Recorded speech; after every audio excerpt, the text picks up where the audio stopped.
Hello and welcome. You are listening to an episode of the Sales Chat Show. To stream or download a host of further free episodes that will power your sales success, please visit saleschatshow.com.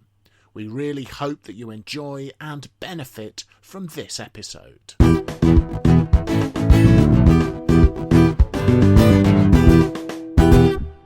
So, hello folks, and welcome to another episode from the Sales Chat Show, saleschatshow.com, driving your sales success. In the Sales Chat Show studio this morning, as usual, Mr. Graham Jones, Mr. Phil Jesson, and I'm Mr. Simon Hazeldy. We're all being Mr. today, very formal.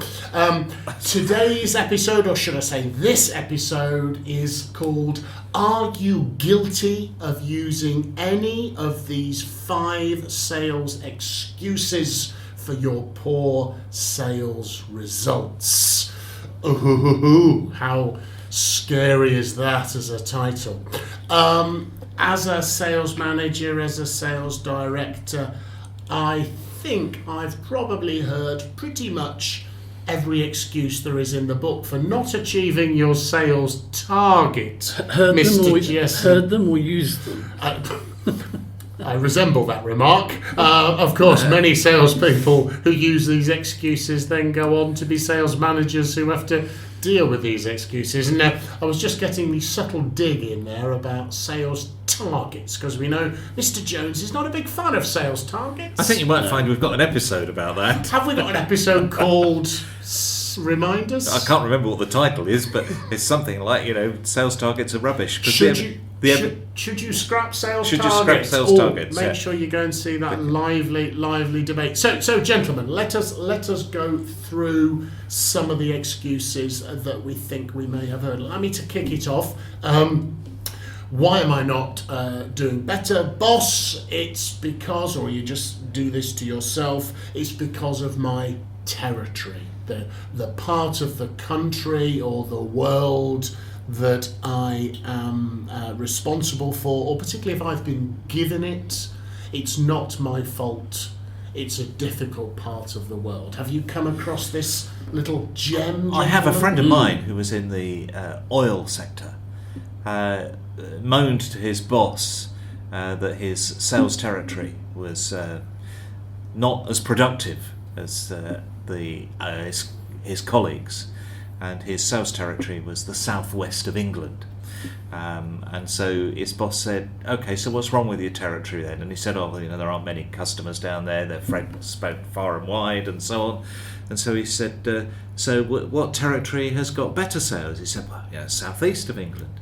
So he said, okay, that's fine.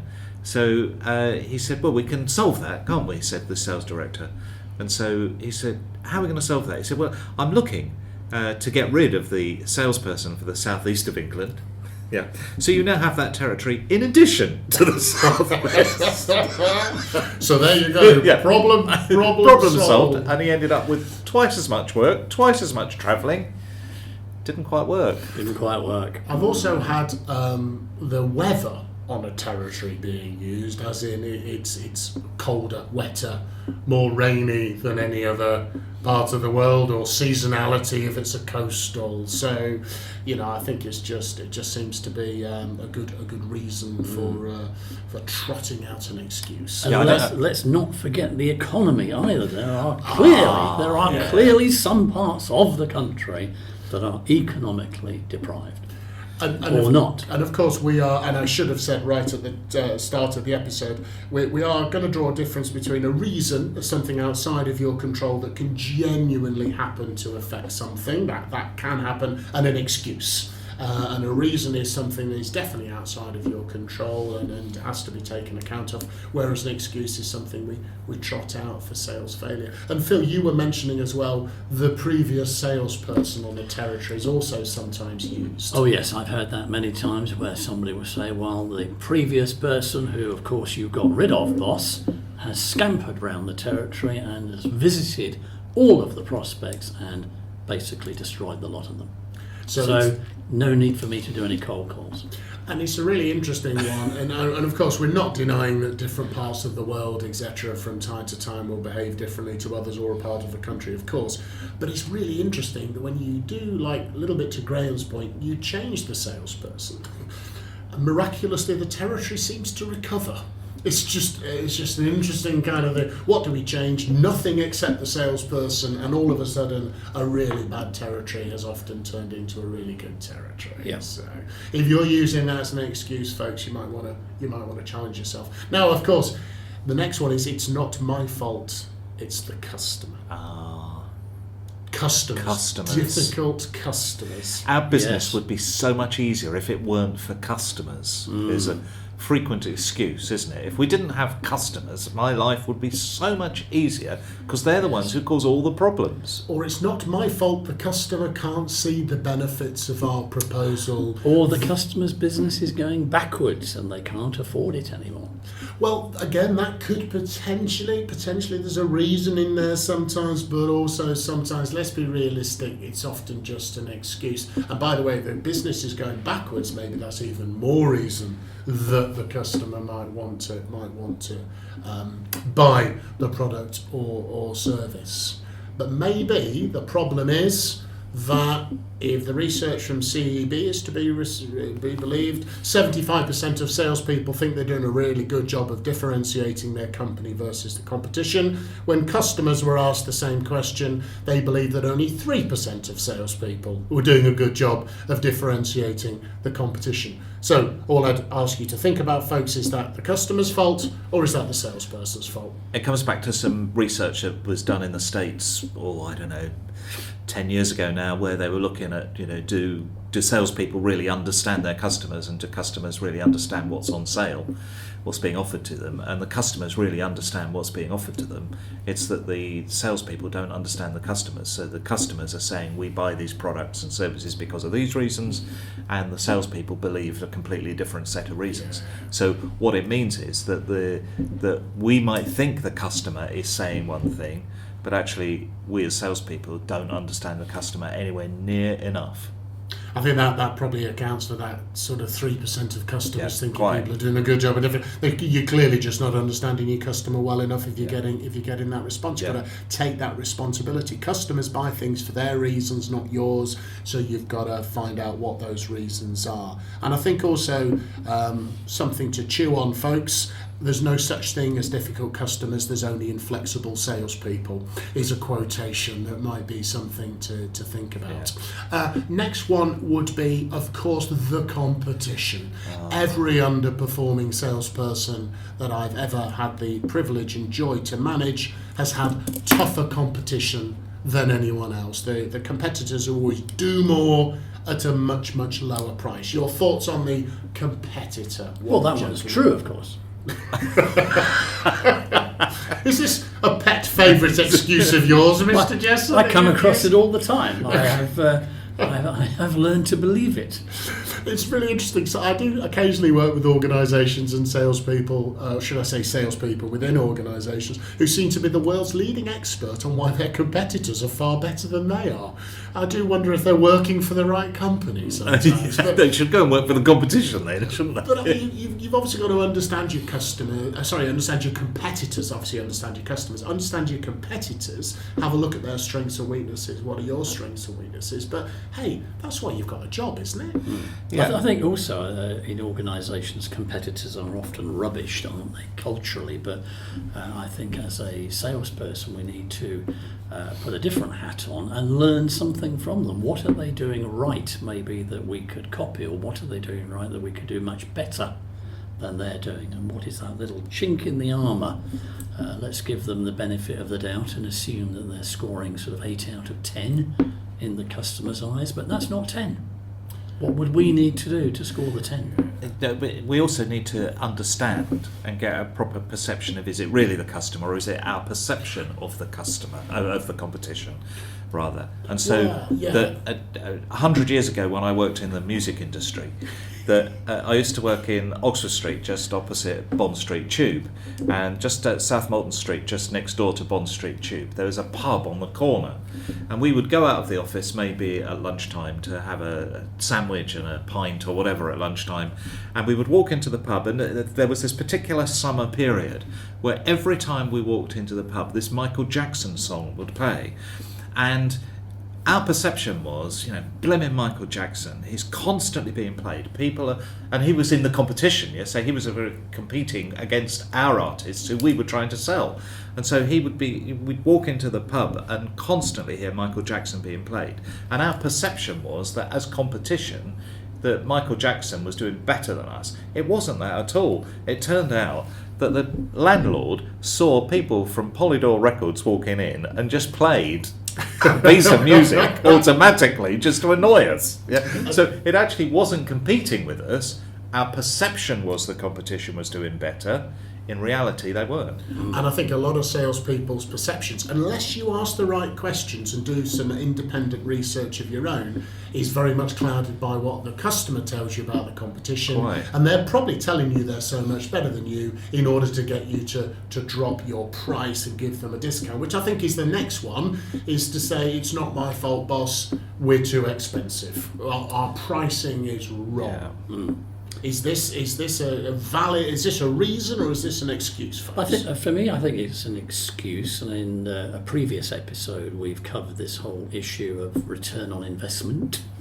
And if the return on investment is a good one and can be proven, then clearly it pales price into insignificance. Price is often an issue when there is no in-house compelling argument around value. Yeah, and that probably goes back to how good are you at understanding your customer's needs? Are you understanding how the customer measures value, what your company value propositions and your individual one for customers looks like? Of course something's going to look expensive if somebody doesn't perceive the value they're receiving back in return for it.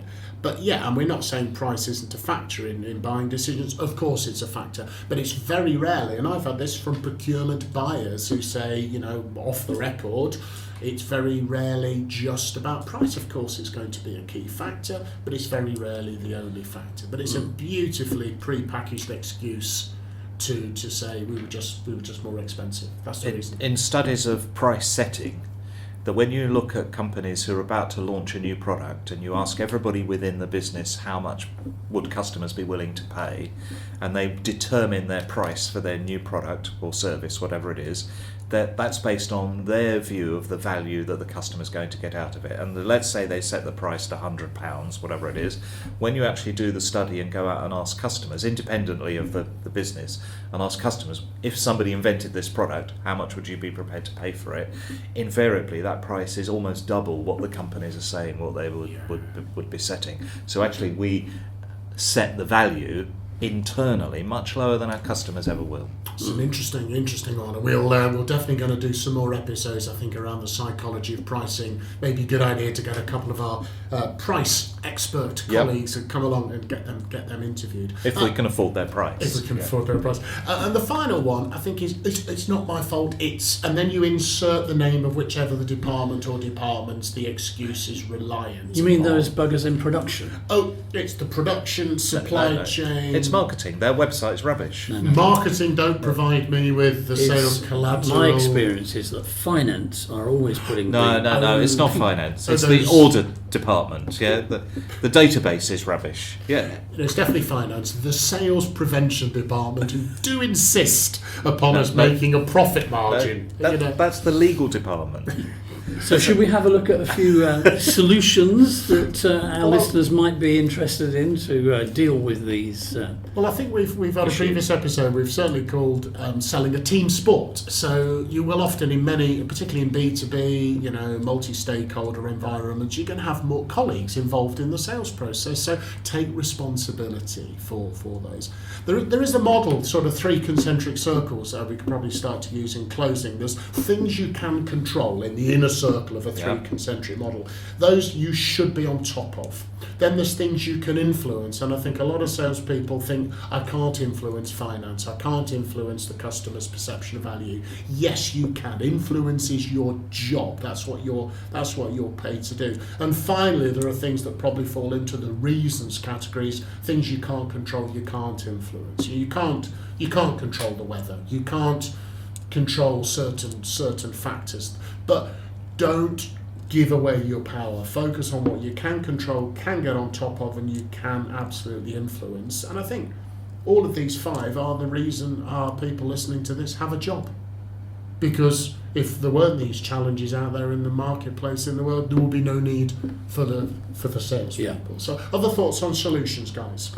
I think it is largely one of attitude, as you suggested through that model. I can always remember that lovely quote from years ago: the 10 most important 2-letter words of all time. If it is to be, it is up to me. And I think that comes into this issue big time. It's about how we are thinking, and when you have that sort of positive mindset, these all sort of pale into insignificance, really, don't they? And there is the concept as well, I think, of psychological concept of sort of learned helplessness. Sometimes as we learn to feel helpless about certain things. Marketing haven't done this, therefore I can't do this. That's not marketing's job to do sales proposals. It's a sales job to do sales proposals. So got to take responsibility. Any other closing thoughts, gentlemen? No, other than some of the lovely quotes that appear on the Sales Chat Show website that Graham churns out on a regular basis. We have included one on there somewhere that's along the lines of obstacles like these are only things that you see when you take your mind off the outcome and the goal that you have in mind. So we won't use the word target because Graham doesn't like target, but it does tend to bring back into play once again, well, what is the outcome that we're trying to achieve, and focus on that as opposed to the obstacles, real or imagined, that we might encounter along the way. Interestingly, I was down in Sao Paulo in Brazil several years ago. You're name dropping again. Of course. I was in Halifax last Tuesday. Wait for this name drop. Get a belt.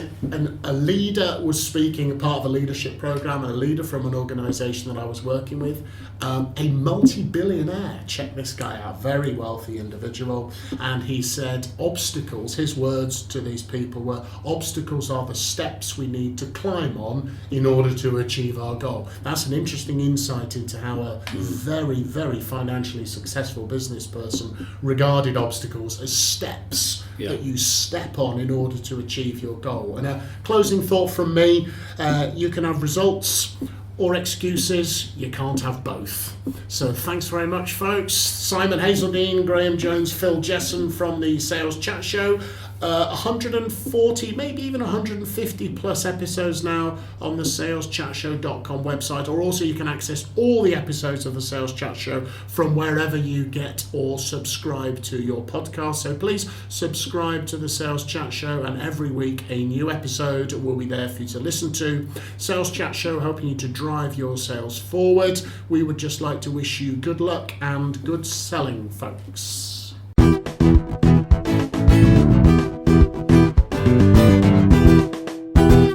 You have been listening to an episode of the Sales Chat Show. To stream or download a host of further free episodes that will power your sales success, please visit saleschatshow.com. Thank you very much for listening to this episode, and from everyone here at the Sales Chat Show, we'd like to wish you good luck and good selling.